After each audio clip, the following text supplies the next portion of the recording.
Hey, my name isn't, but you can call me Dev, and in this video I have 5 hours to make a bullet hell in Unreal Engine 5. Hour 1, I speedran the character blueprint, adding a camera, controls, the gym, and a couple of random mock-up sprites.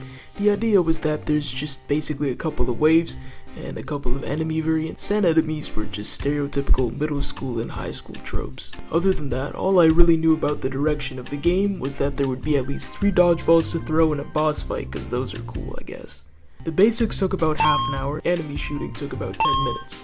Player shooting was more complicated. Originally, you threw a ball wherever you hovered your cursor over, but getting the position was problematic to say the least. I eventually settled on just shooting in front of you, so good news for like 2 people watching. Woman can now play the game. The way I got enemies to move was pretty simple.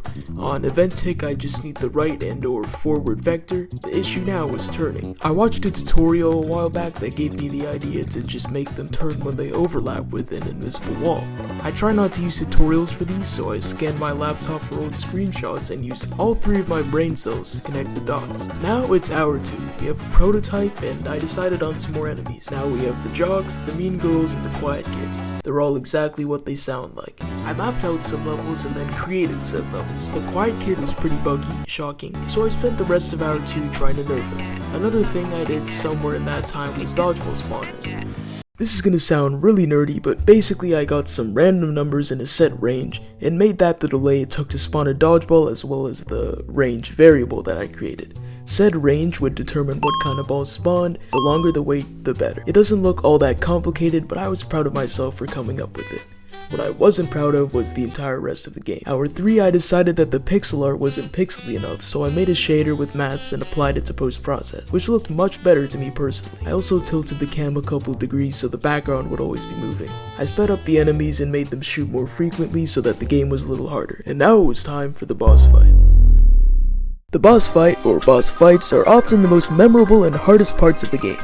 But if you learn from every death, don't break your PC, or just break the game entirely, they're completely worth it and make you feel the most accomplished.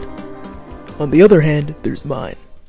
Originally, the boss was meant to have phases, but I'm running out of time and so some budget cuts were made. The way I got the quiet kid to teleport like that was to make him move on event tick and use the wall colliders from earlier. The level BP will check if the actor that overlapped with these trigger volumes right here is in fact the quiet kid and will teleport him to a set of chords, setting off a domino effect. The gym teacher does relatively the same thing. After teleporting to the middle, instead of repeating the process, I set the movement speed to Uno.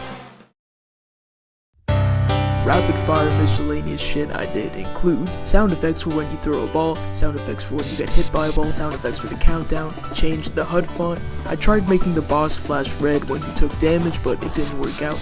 I tried making the menu, but it looked ugly, so I scrapped it. You should be beating the game in one sitting anyway.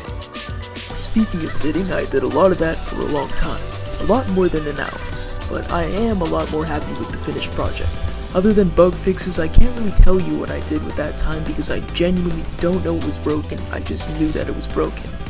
The game will again be posted to my itch after 5 likes. Speaking of which, the FPS from the first video in this series will take a long time to optimize, but I will stay true to my word before I move on to this one, which shouldn't take too long. I'm a little disappointed in myself for going over time in this challenge, but it is what it is, I guess.